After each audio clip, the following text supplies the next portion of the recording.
Hello বন্ধুরা, আমি Sudip and welcome to Filmy Retake. এখন আমরা কথা বলবো নতুন বাংলা সিনেমা বুমেরাং নিয়ে, ফিচারিং জিদ্দা, রুক্মিণী মিত্র, অম্বরীশ, আছেন খরচ দা এবং সৌরভ। তো এই পার্টিকুলার সিনেমাটা আমার কেমন লাগলো দেখুন।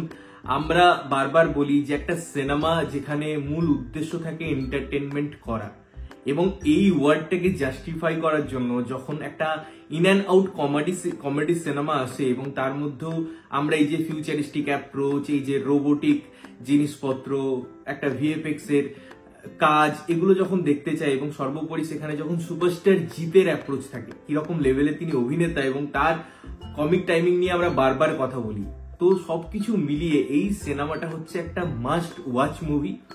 আপনি ফ্যামিলি নিয়ে এন্টারটেনমেন্ট হতে চান, অবশ্যই হলে গিয়ে দেখুন। আপনি একা এন্টারটেনমেন্ট হতে চাই, অবশ্যই একা হলে গিয়ে দেখুন। বাট যেটাই করবেন, সিনেমা শেষে হাসি মুখে ফিরে আসবেন।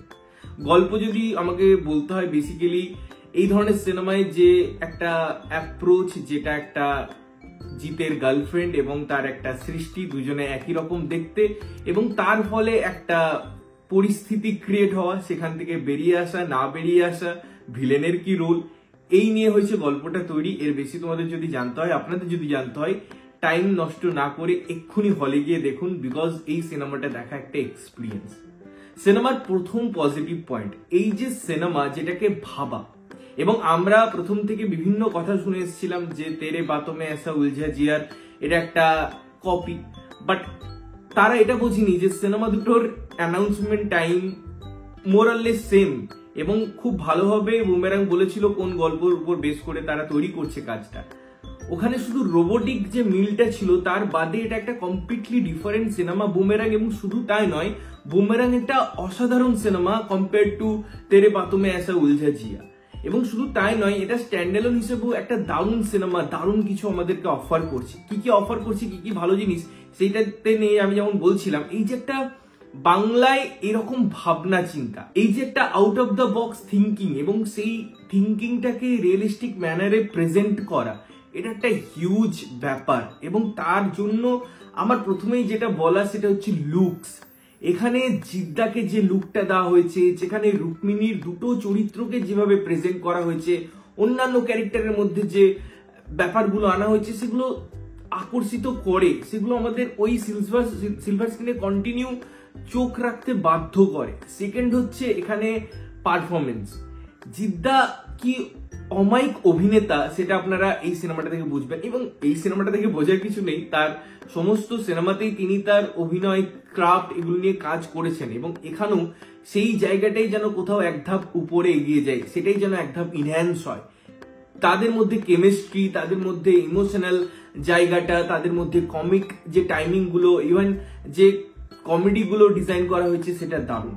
পারফরমেন্সের দিক থেকে অবশ্যই রুক্মিণী মিত্রর প্রশংসা করতে হয়, বিকজ তাকে যে সেডে আপনারা এতদিন দেখেছেন, তাকে যে ক্যারেক্টারে এতদিন দেখেছেন, সেখান থেকে এই যে একটা মানুষ এবং রোবট, তার মধ্যে যে ডিফারেন্সিয়েটটা ক্রিয়েট করার দরকার ছিল, যে আমি যখন রোবট দেখছি বা তাকে রোবোটিক অ্যাঙ্গেলে দেখছি, সেটা যেন আমাদের বিলিভ করতে ইচ্ছা করে। এবং সত্যি বলতে সেটা হয়েছে, 100% এর মধ্যে 95% অ্যাচিভ করা গেছে। তিনি এমন এমন সিনে যখন ঘুরেছেন, হেঁটেছেন, হামাগুড়ি দিয়েছেন, ওই যে ফ্লেভারটা, তাকে সত্যি মনে হচ্ছিল যেন তিনি একটা রোবট হয়ে গিয়েছেন। এবং এই জিনিসটা অ্যাচিভ করা কিন্তু মুখের কথা নয়।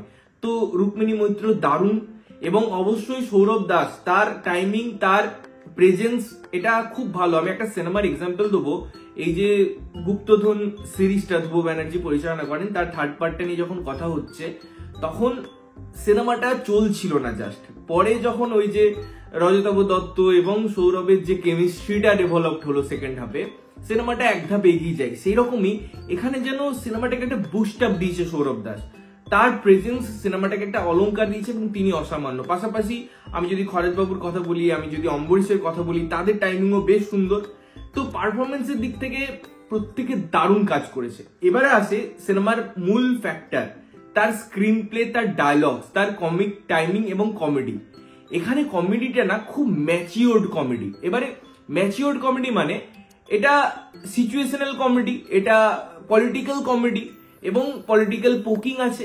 তো এটা একটা অ্যাডাল্ট যে ভাবধারাগুলো, যে কমিক অ্যাঙ্গেলগুলো ক্রিয়েট করা হয়েছে, সেগুলোর সাথে আপনি রিলেট করতে পারবেন এবং খুব মজা পাবেন। আপনি নর্মাল যদি পোকিং গুলো বুঝতে পারেন খুব মজা পাবেন।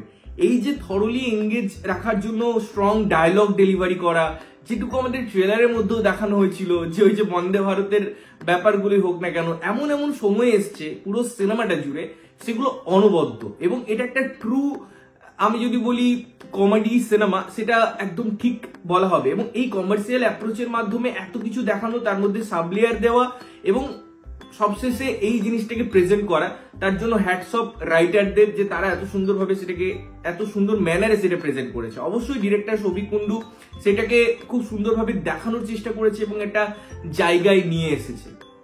এবারে এখানে একটা ইন্টারেস্টিং ফ্যাক্টর আছে এই সিনেমায়, সেটা হচ্ছে বেশ কিছু অ্যাক্টরের রেফারেন্স আছে এবং এই সিনেমায় কোথাও গিয়ে দেব এসেছেন এবং এই আশাটা আমার মনে হয় দারুণ। কিভাবে এসেছেন সেটা আমার মনে হয় না বলা উচিত এবং আপনারা এই জিনিসটা নিয়ে সিনেমা হলে দেখতে যেতে পারেন। ওই জিনিসটাই আপনার সিনেমাটার পয়সা উসুল করার জন্য যথেষ্ট। যদিও সিনেমায় তারা অনেক জিনিস খরচা করেছে, অনেক জিনিসে ইনভেস্ট করেছে, বাট এই মোমেন্টটা না একটা আলাদা ভালোবাসার জায়গায়, যারা চাই আমরা যে একটা বিগ স্ক্রিনে সেই দুই পৃথিবীর পর আবার একসাথে দেখতে পাবো তাদেরকে, এই জিনিসগুলো আমাদের মধ্যে তো থাকে। তো সেই জায়গা থেকে কোথাও না কোথাও দুধের স্বাদ হয়তো ঘোলে মিটবে, বাট এই ঘোলটাও খেতে দারুণ। এবারে আমাকে যদি বলতে হয় যে এর ভিএফএক্স অবশ্যই বাংলার মধ্যে তার বাজেটের মধ্যে লিমিটেশন আছে, তাই সেই জায়গায় কিছুটা হয়তো অ্যাচিভ করা যায় না, পুরোটা হয়তো অ্যাচিভ করা যায় না, বাট যেটুকু অ্যাচিভ করা গেছে সেটা বাংলা স্ট্যান্ডার্ড অনুযায়ী। আমাকে এখানে বাংলা স্ট্যান্ডার্ডটা এই জন্য বলতে হচ্ছে বিকজ এটা খুব ইম্পর্টেন্ট ব্যাপার, যে একটা 200 কোটি টাকার সিনেমা একটা 2 কোটি টাকার সিনেমার সাথে কখনোই কম্পেয়ার করা যেতে পারে না টেকনিক্যালিটিস এর ভিত্তিতে। যদি অভিনয় নিয়ে কিছু খামতি থাকতো, যদি রাইটিং নিয়ে কিছু খামতি থাকতো, সেটা বলাই যেত, সেটা বাজেটের উপর ডিপেন্ড করে না, সেগুলো নিজের উপর।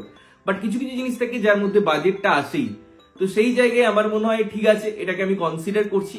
গানগুলো স্পেশালি আমি বলবো, যেটা স্ট্যান্ড অ্যালোন হিসেবে শুনতে অতটাও ভালো লাগছিল না, সিনেমায় কিন্তু মন্দ লাগছে না, জিনিসগুলো বেশ ভালো, প্রপার জায়গায় সেটা প্লেস করা হয়েছে। ব্যাকগ্রাউন্ড মিউজিক খুব সুন্দর, টেকনিক্যালিটিস এর জন্য তার কালার গ্রেড হোক, তার ক্যামেরা অ্যাঙ্গেল হোক, যেভাবে ভিজুয়ালস এসছে, যেভাবে ভিএফএক্স করা হয়েছে, যে বিগার একটা পিকচার ক্রিয়েট করার চেষ্টা করা হয়েছে, সেটা অনবদ্য। তো এই সিনেমাটা অবশ্যই একটা রিমার্কেবল সিনেমা, একটা অবশ্যই অসাধারণ অ্যাটেম্পট, পুরো একটা টিম ওয়ার্ক কে এটা সিনেমাটা রিপ্রেজেন্ট করে, যেটা আমরা ট্রেলারেও দেখেছি যে সেখানে শুধু জিদ্দা নেই, তিনি ট্রেলারটা এমন করে ডিজাইন করিয়েছেন বা পরিচালক করেছেন যেখানে প্রত্যেকটা ক্যারেক্টার, প্রত্যেকটা সিচুয়েশনকে রাদার ইম্পর্টেন্স দেওয়া হয়েছে, ঘটনাটাকে ইম্পর্টেন্স দেওয়া হয়েছে। তো সেটাই সিনেমায় আছে, প্রত্যেকটা চরিত্রের খুব সুন্দর গুরুত্বপূর্ণ একটা রোল আছে।